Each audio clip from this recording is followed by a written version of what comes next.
the previous session, we had this topic again because it was so good and also you really like it. We try to continue this topic and finish it. And maybe the next week we go through the Renaissance, if I'm not wrong, in the plan. So the floor is yours and go ahead. Thank you. Thank you all for being here. It really means a lot to me. And as we said before, we began this journey together through literature. We traced the root of literary thought from the myth to epic and into tragedy and comedy, then into the first philosophical reflections from Plato and to Aristotle. Then we finish at this end, and let's begin with our next subject, the beginning of the Roman Empire and the earlier history of English literature, which begins with the Middle Ages. So, Aristotle had a disciple that is called Alexander. And Alexander was a conqueror which spread the influence of the Hellenistic culture, which brings this Hellenistic period in ancient Greek history. So, one of the entities being influence is the Roman city. At the beginning of the Roman history, it began with the Roman kingdom, and it's founded by a figure known as Romulus, and later on with Virgil as the Roman poet in the Augustan period. He links this figure to the mythological stories of the Trojan War. So he links the Roman people to mythology and ultimately to gods, and ultimately he making a national identity. And after a few generations, the Roman kingdom falls, and from its ashes begins a new entity called the Roman Republic, which brings this massive culture from Greek and even the language. Ancient Latin is derived from ancient Greek. And this Roman Republic uh, extends at the time of the High Roman Republic, it's the end of this period, and it's divided between two factions, Julius Caesar and the Roman Senate. And Julius Caesar wins in this kind of conflict, and he becomes the all-time dictator. And this is the term dictator comes from the Roman Republic. But the Roman Senate assassinated, and by doing that, they give a time for a new figure to rise. And this figure, do you see it? He's called Octavian. Octavian, as he's famously known as Augustus Caesar, and he, uh, sorry, yeah. And he begins a period that's called the Augustan Age. And we also see this kind of term inside the new classical period. It has another name, another nickname for the new classical period. It's called the Augustan Age. And it's a reference for this period to be exact. And we can see there is a comparison between the three figures of Dryden, Alexander Pope, and Samuel Johnson to these three figures of Ovid, Virgil, and Horace. As we might know, Virgil is the national poet of the Roman Empire, and he writes a work called the Aeneid, and he links Romulus to the figure of Aeneas, which was a hero inside the story of the Trojan War. So he kind of links his own heritage to ancient myths. So he gives a new certain identity to the Roman people. And for Ovid, he is another poet that is famously known for his work, The Metamorphoses. And the most important figure inside the Augustan period, and he is also the wise teacher of the new classicals. So every critical understanding in the new classical period is based on Horace. Horace brings the ideas and concepts that Plato and Aristotle earlier discussed and developed, and he creates a form of treatise, or you can say a form of understanding of poetry. So, what was the problem of poetry from Aristotle perspective? That it's not educational enough. So, an element of instruction, and the other element, as we formally known, literature brings, and that's the element of entertainment, or you can say delight, as Horace says. So he brings this motto, teach and delight. This is what's the conception of what is literature for the classical Roman period or Roman poets, and for the new classicals. So when we say about the new classicals, we talk about the classics. So what do we mean by classic beside the term meaning the classical period? Have you seen this kind of metaphor where we say, when we talk about movies and we see an old movie and we say it that it's a classic? So this form extends to a meaning, and that's meaning that there is a certain works that kind of influence the period, and you can say works that rise above the rest and show a certain kind of form to be imitated from.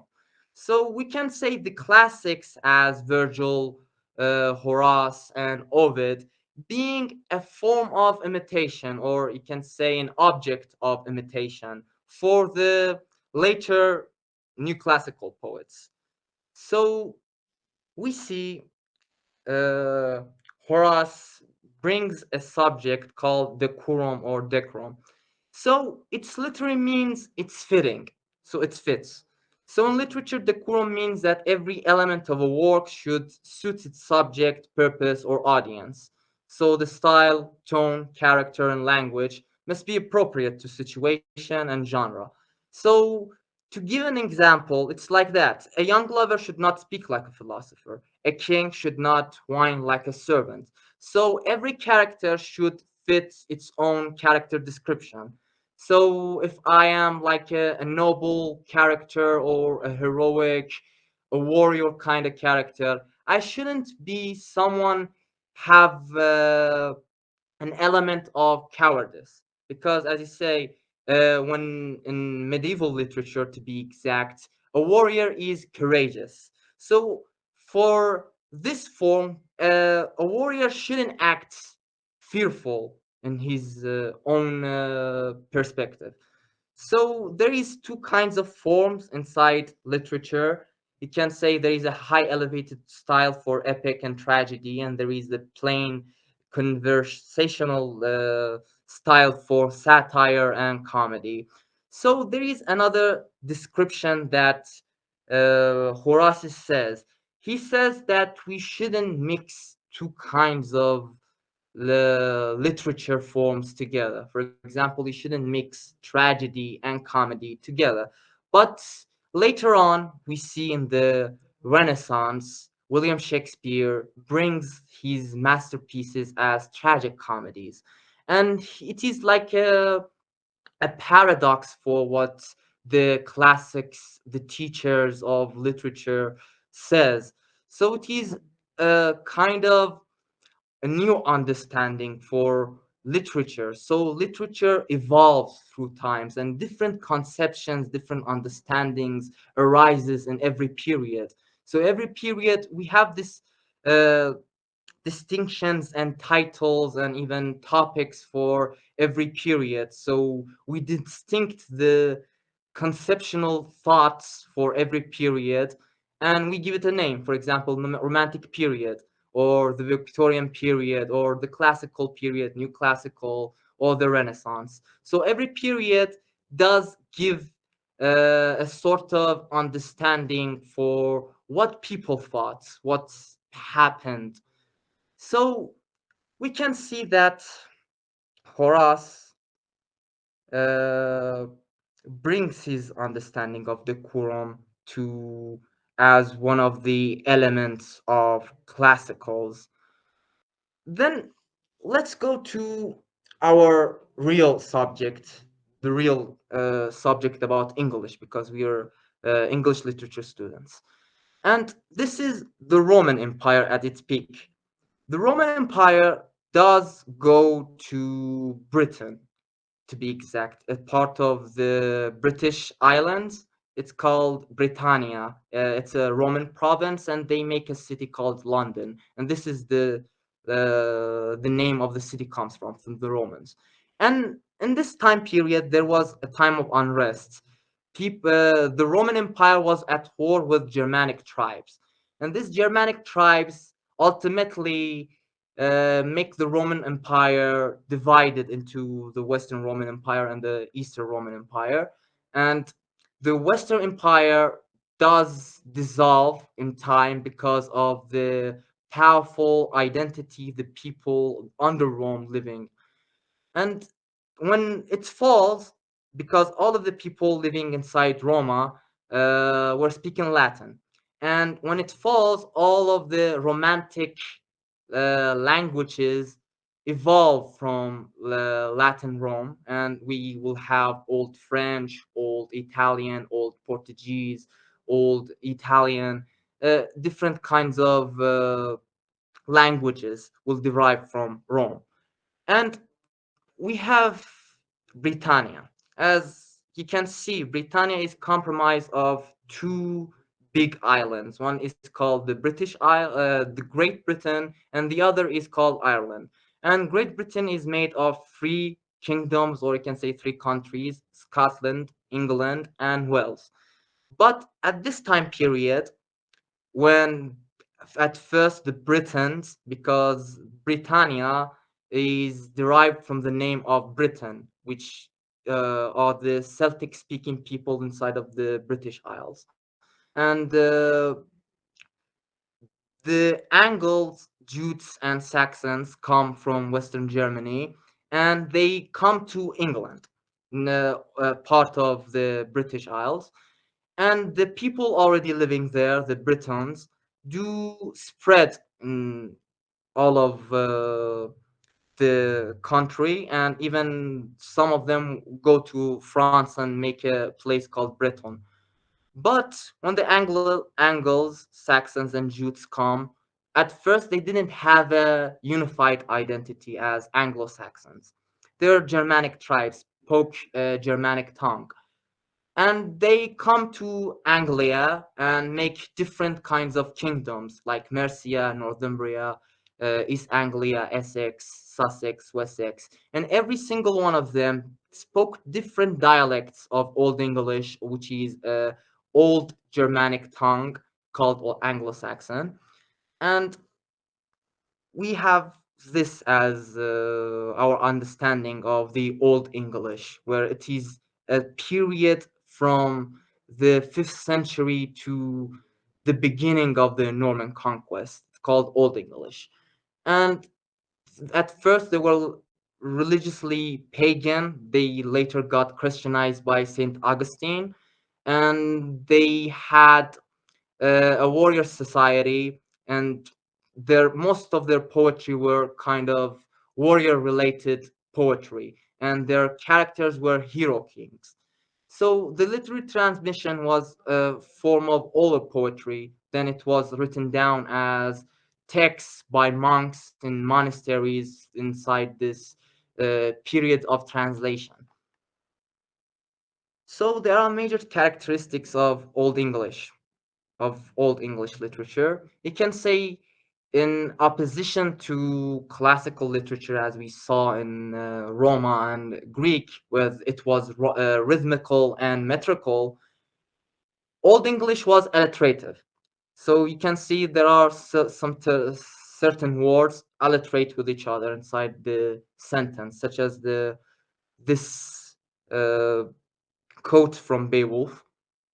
And mostly because the language of Old English wasn't highly developed. They spoke in kennings. So for certain words that they didn't have a word for, they spoke like this: railroad to means the sea, battle sweat to mean the blood, or sky candle or to mean sun. And we can see in Old English poetry, such as Beowulf, we have two kinds of themes. We have the pagan heroic themes, and we have the Christianized elegiac tone from the Christian times of the time where the Beowulf manuscript was written. So we can see there is a certain coexistence between two kind of themes of paganism and Christianism, and it shows a certain period of transition from of the Anglo-Saxon people. They were transitioning from their older ideology to a newer ideology. So for major works, we have Beowulf. It was formerly not written, orally transmitted at the 8th century. Then it was written down at the 11th century. And we have other known poets at that time period, because at that time period, most of the poets and writings were anonymous. So we only have two names. One is Cadman and the other is Steinwolf.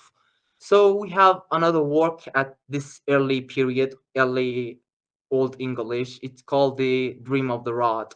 It's about Christian ideals. So other works we can see beside the elegiac poems, we have prose writings at the time of King Alfred. King Alfred was a patron of literature, and he was a patron of translations. Exactly, translations. And because of translations from Latin to Old English, we had many new vocabulary being loaned to English. One of the early written down chronicles, or you can say historical writings, that is derived from the annals of Latins, is called the Anglo-Saxon Chronicle, and it speaks about the history of the Anglo-Saxons from the time they came from the Western Germany to Anglia, and until they get Christianized. So, in Anglo-Saxon, at the early times of the Middle Ages, we can see that there was a certain corpus of vocabulary. For example, there are certain words that comes from Germanic Anglo-Saxon. For example, man, wife, or you can say with, maybe.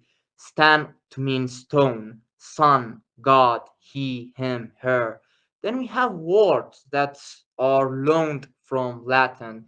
How? Because of this earlier translations that we had in Latin, from Latin to Old English. Because many times when they started writing down, translating, they didn't have the equivalent word that they want to write down in their own language. So they directly uh, put the Latin word from, for example, monk, Peter as meaning father, candle, tres meaning three, temple, scripture, chapter, intellect. These words come from Latin Rome. So we have a time of unrest after the Anglo-Saxons already settled down, already have a new sense of identity as being Anglo-Saxons. The Vikings come. We call it the Viking conquest. So the Vikings give the Anglo-Saxons a new sense of identity crisis. As you can say, before that, they didn't call themselves Anglo-Saxons, or you can say the English or Angles. After the Viking came, they had this form of identity of being Angles, and this land that they're living in being Angland, or you can England. So the Vikings, when they come, they also settle down in England, and they bring their own culture and their own vocabulary to Old English. And that comes from Old Norse, which is also a Germanic tongue like Anglo-Saxons.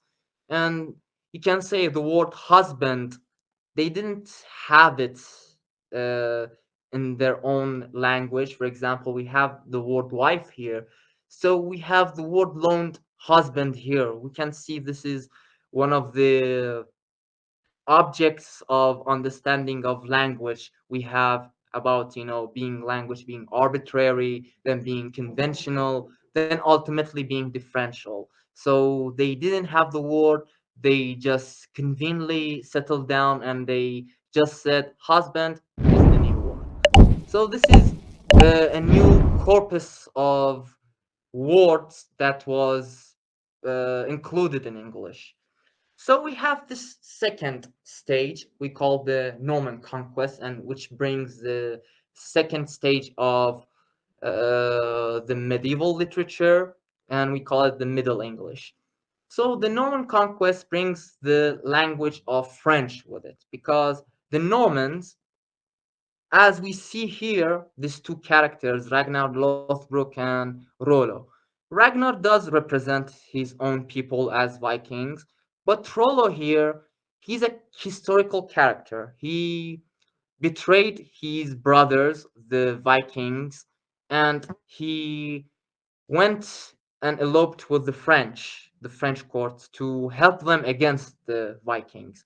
And by that, he had some certain land, and he became a certain aristocrat of the French court, and they become the Normans. And this word derived from the word Norseman.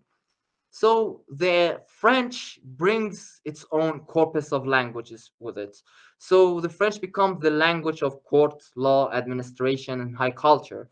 So with that, we can see many words such as the court, judge, beauty, color, beef, peace come through this transmission of languages inside society. Then we have the Latin still remaining the main language of church, learning, education, and even historical writings. And we have the English being spoken, or the Old English dialect being spoken by the common people. So in this period, at the time of the Normans, we have three living languages being spoken at the same time. And if we consider the Viking vocabulary also being one of the language spoken or being culturally transmitted, we have four living languages in this corpus here. So there is a sense of stylistic transformation from the literature of the Anglo-Saxons to the Norman kind of literature. Because the Normans had their sense of French culture, they had a sense of order that comes from the Romans. So the oral poetry became written, and alliterative verse that we had inside the heroic poetry became rhythmical, and there was a shift in audience, and there is a rise of individual voice. So we can say that there is a sense of change from the imitation of the outside world to the imitation of the inner world. So a form of humanism, to put the human as the center. So this is one of the reasons that I want to talk about. Have you ever had this problem of saying why English does have this so many words that mean the same thing? Like, for example, for the concept ask, we have the English equivalent ask, we have the French derogative question, and we have interrogate, and even another term called inquire. So we have many terms being loaned from other languages. That's why we have synonymy in English. That's why we have certain irregulars inside grammar, because of the language is an amalgamation of different languages.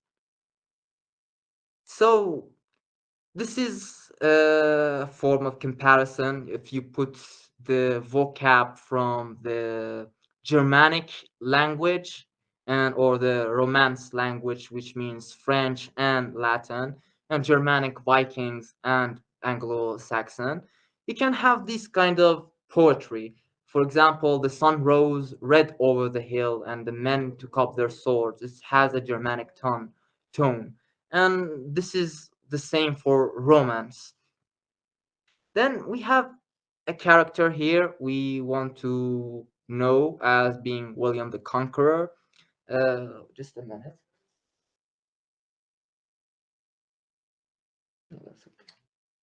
Yeah. This character called William the Conqueror as being the descendant of Rollo and the one who invaded the England and usurped the crown and became the original aristocracy of England. So with him, there becomes a certain link between the French court and the English court because there is a sense of intermarriage between the French aristocracy and the English or the Anglo-Saxons. So there is a form of acknowledgement of both of these states becoming sister states. And you can say that the English aristocracy are kind of French aristocracy, and they already had a lot of land inside the France. So we have a term called the Plantagenet kings, and they are the kings that's ruling England at the time of the Normans. It is a time of transition from the conquest of English to the time of the English becoming independent from the French court. So we have many kings, such as Henry II. He married a French aristocrat, and they link to each other. And we have the Richard I, knowing most famously known as the Lionheart. We have a movie about him, and he is a very famous Third Crusade hero. We have John Henry III, Edward I, who fought Scotland, and at the time of Edward III. And it is this time period where we have the rise of interculture between the French court and the English court. And what do we mean by that? There is a sense of rise of new kind of narrative literature, and that's called the Romance.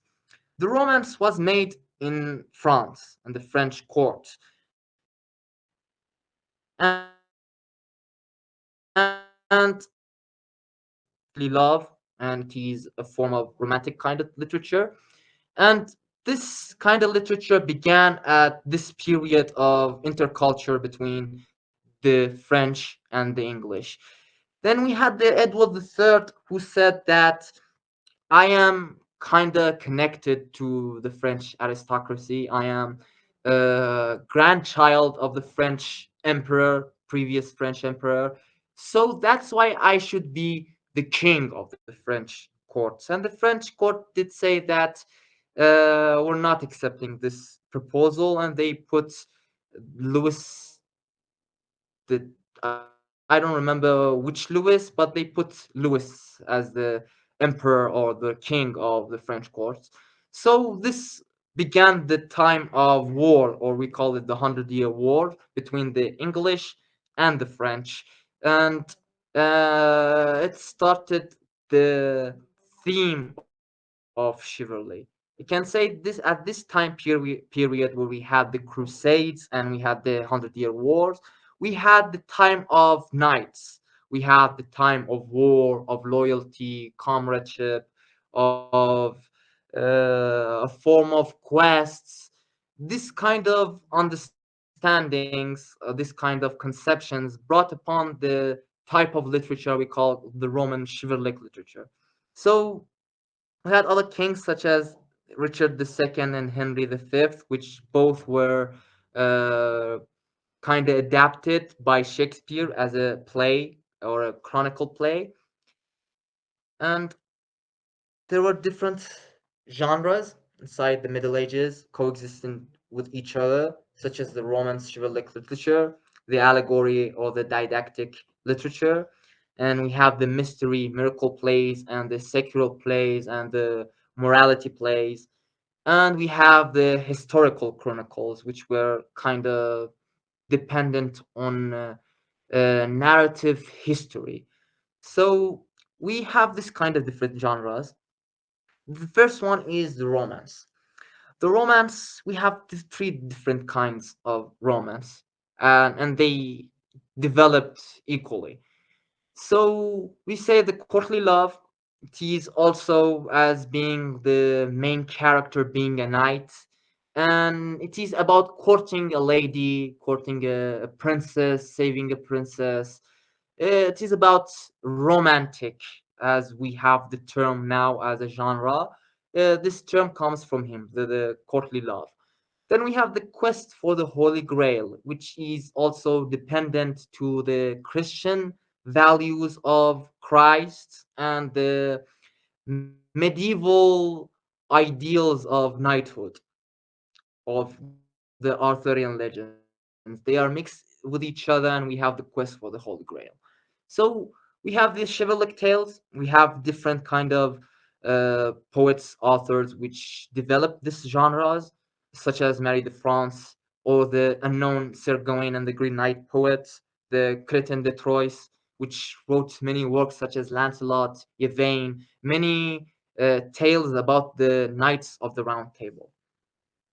And we have the allegorical genre, which codependently exists both in poetry, I think, and inside plays.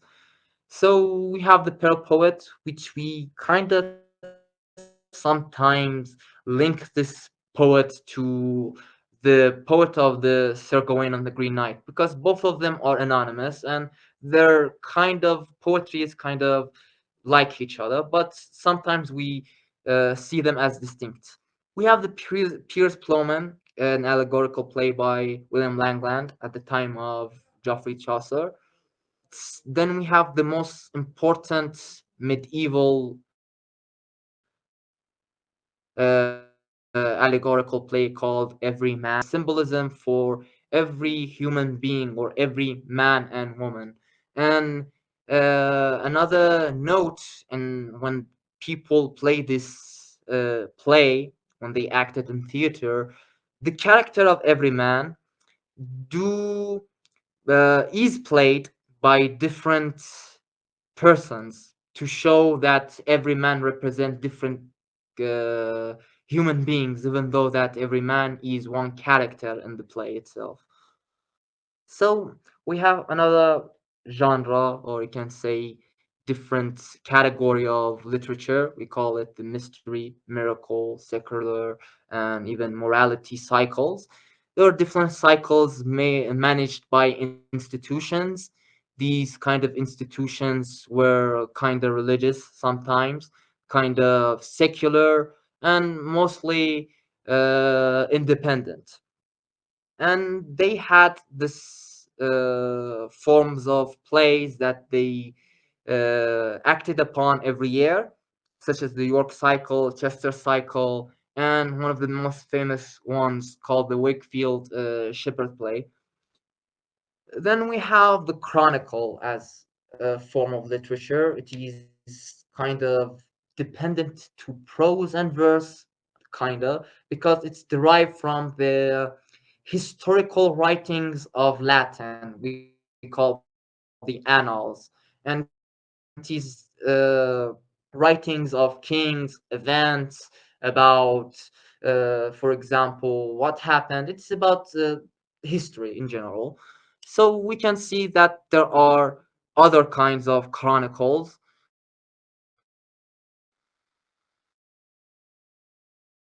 or the time of King Alfred, the Historia Regum Britanniae by Geoffrey of Monmouth, which details the history of the original people living in Britain. We are the Celts. And we have Lyman Brew, which is a form of adaptation to Historia Regum Britanniae or History of Kings of Britain. and the brew, which was later translated to English, or you can say English prose, because at first it was made by verse. So we have another form called the ballad. The ballad comes from folk tradition, and it is dependent to a form of stories that is more culturally, how to say it, public. It's not about national kind of poetry. It's more at the common level, where, for example, we can say superstitions. So you can say one of the earlier examples of this called the Jest of Robin Hood. The Jest of Robin Hood, sorry, the Jest of Robin Hood was a work that we also known in modern literature, but is also adapted from at that time. Its legend came from the time of the Crusades, I think. Yeah. So we have different kind of ballads, mostly about war, mostly about kind of glorification of uh, life, you can say. And as the most important genre, or you can say context of all of literature inside the Middle Ages, is the Arthurian legend. If we want to trace the history of Arthur, Arthur was a semi-historical character existing in Celtic tradition, Celtic Roman tradition, and we can say that he was a figure died, and people thought he will return like the Messiah and save them from the Anglo-Saxons. Later on, the Normans, the Anglo-Saxons, and even the Celts all loved this kind of stories. And they were earlier reference of Arthur in literature is histories of Kings of Britain by Geoffrey of Monmouth. I don't know the exact pronunciation, and he brings the history of kings and the time periods inside, Britain. And one of them is Arthur. And in this work called The History of Kings of Britain, it is actually a hypotext for later written work called King Lear by Shakespeare. The original plot exists in this chronicle beside the history of Kings of Britain by Geoffrey Monmouth. So we can say it was developed, this Arthurian legend. It was first semi-historical, then it added the flavor of myth and legends to it, and ultimately became romanticized. So the first character was King Arthur. Then many other poets, writers wrote down stories about the knights, for example, Gawain, Yvain, Galahad, Bedivere, Tristan, I don't know, Merlin. Many characters were later on added to this story. You can say the Arthurian legend exists in a form of a center, and the figure of Arthur exists in this center, and many other stories being written down. They just adapt this character and the universe of Arthur, and it is developed individually with the knights themselves, maybe having their own character arcs or going through finding of the Holy Grail for King Arthur, and many other written down works such as the trying to save a princess from a dragon. So we can say many archetypes that we have today, for example, in fantasy, was made in the Middle Ages because of this form of understanding people had, this fantasizing. So we can see that the Arthurian legend continue on until at this time period we call the time period of Age of Chaucer, and Chaucer was a figure, was maybe even a political figure, because he was a form of a diplomat working inside the Hundred Year Wars between the French and the England. And when he went there, he massively was influenced by the French. So when we read the book of the Duchess, we have a lot of French influence here, from the romance, from the courtly love, from the writings of French Littre. You can see that he was influenced by the French as his earlier writings. But later on, he had many other diplomatic journeys to other places, such as Italy. And when he went there, he got introduced to the works of Dante, works of Petrarch, the uh, I don't remember the other one, but he got introduced to the earliest works, earliest body of work of the Italian Renaissance. Because at this time period, the Italy was going through its own Renaissance, and later on, after 100 years, England and other countries, kingdoms inside the Europe will be influenced by the Renaissance and have their own national Renaissance.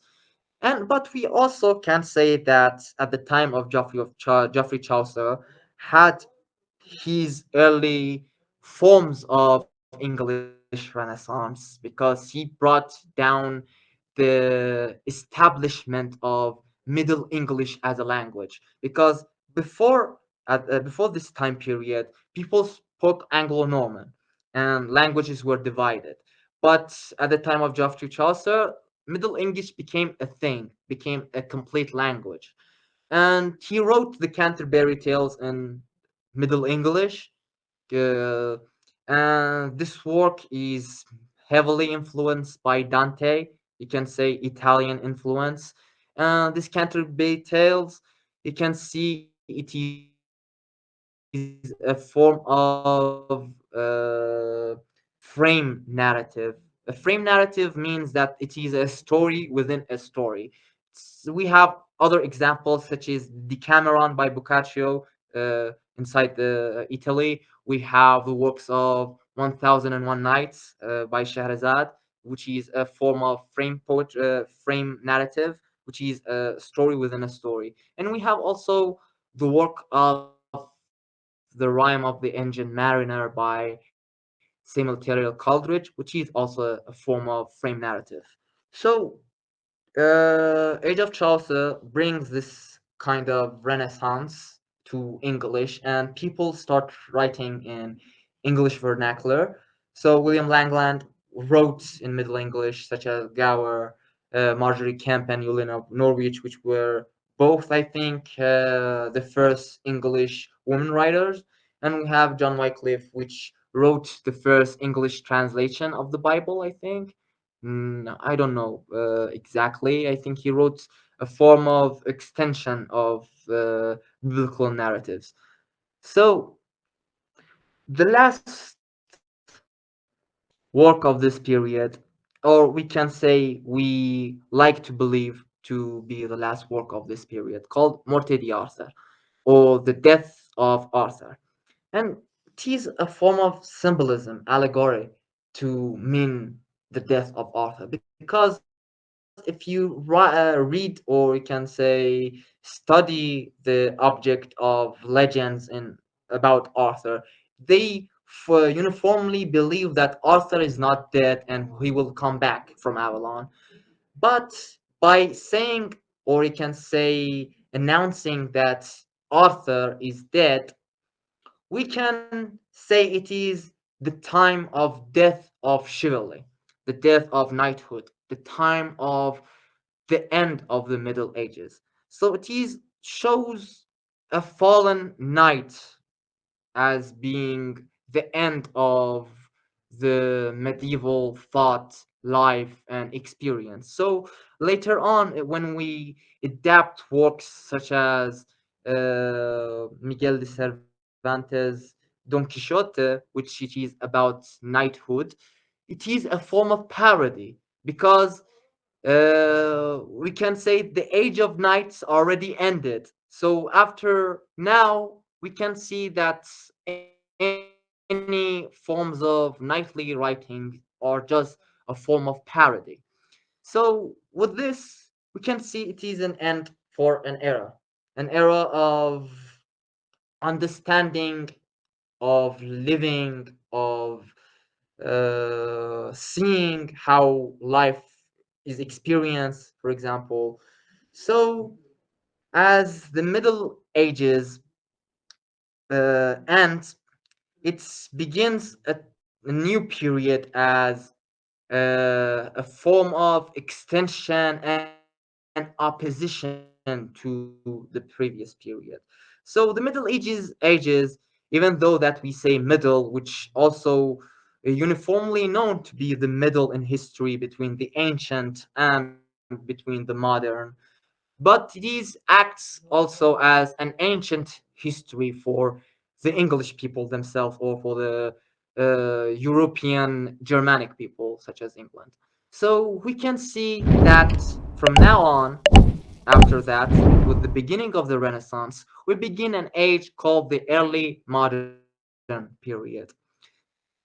So you would ask why early modern? We already hear that the modern period is at the 20th century. Why it is at the 16th century? Well, because it is about understanding.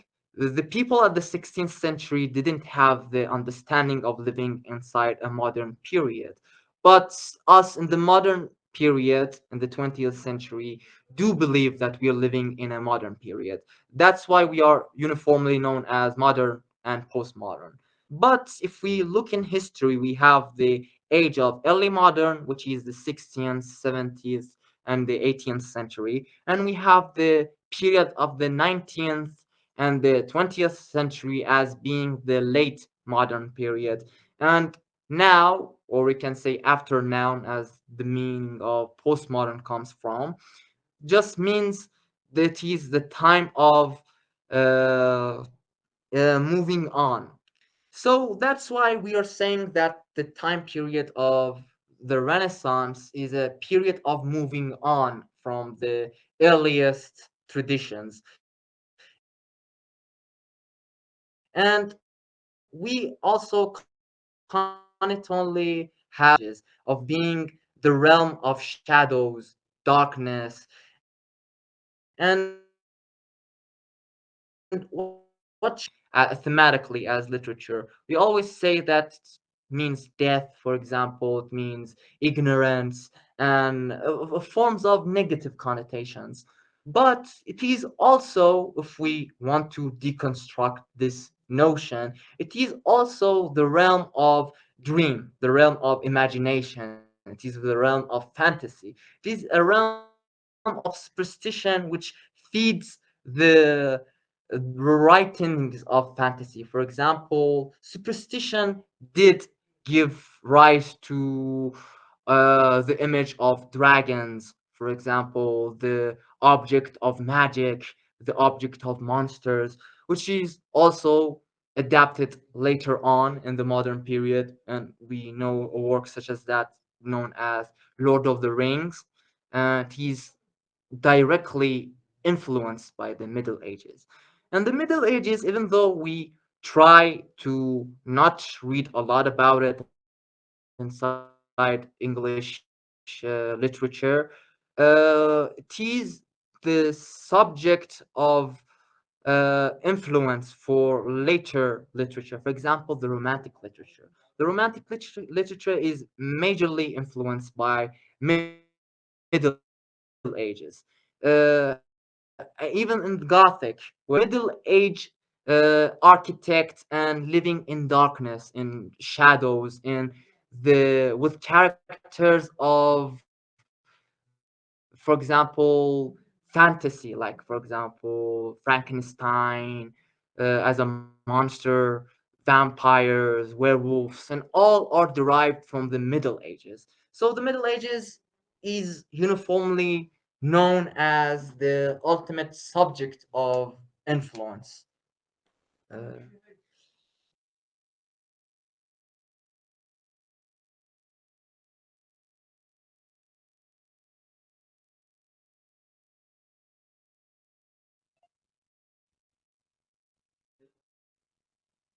خب اتمام این بخش رو داریم، درسته؟ نه قطع نشده. آره تمام شد. نه چون من اینو آورده بودم بالا، سلام. نمیبینم کلا صفحه قبلیش مثلا داخل خود میتو نمیدیدم. نه نه اوکی هستش. آره میفرمایید. بگو. نه نئوی عزیز فکر میکنم اینجا من وایسش رو روشن کرده. سوالی هست؟ نه. مرسی. نه اوکیه. So do you want So this is the end of the subject of the Middle Ages. As yeah, this is a form of it was actually a form of conclusion for the Middle Ages, and this is the end of this period because later on we'll talk about the Renaissance, the New Classicals, this period, because at that period there's a lot of body of work and we don't have time to talk about them anymore. Uh, as if you have a certain question about the object of classicism or the Middle Ages, please ask. If not, we gonna end this meeting. Yeah, for sure. If anybody has any question, feel free to ask it here. And I really want to know that your idea about this session that we had it with Muhammad Taha, and I think he exactly tried to mentioning briefly about this period, and it was really fantastic for the people who start to know a little bit about Middle Age or Norton or something like that, to know more about some pieces of art like Beevils, Ergowan, and the other things. It would be really perfect if we hear about your idea. Also here, Shiva asks, can you please introduce a good source for the tale of Arthur? Condensed and comprehensive source. Well, Morty the author is a major source for a comprehensive source. Morty the author is a comprehensive source. It is a collection of all these stories that we had inside the Romance literature. It is all written down as one, being one story, and it's called Morty the author, or you can say Death of the Author. Yeah, I think so that if you just read this text, it would be the perfect one, mostly the main source. Also, Leila asked it that if it's possible, just get us some suggestion about the Middle Age, some books. Well, the Middle Ages, Norton is a good source for literature. Beside this, there are other companions, for example, Routledge, or Oxford. There are different kind of sources. It just depends on what kind of knowledge do you want to access, for example. For literature, the Norton is the most comprehensive. Yes, exactly. I think again, we have to come back to Norton as a main source. It would be perfect. You can read the introduction a little bit and go through each writer, and maybe if you have time, and I know to reading the Middle Age sources, it has their difficulties because you have the dictionary besides you.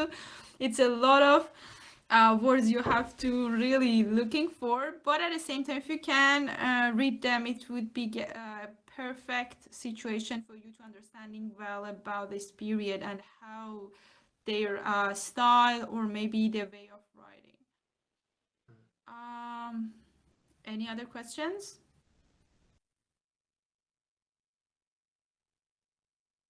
If not, also feel free. Oh my gosh, wait a minute. Let me check it.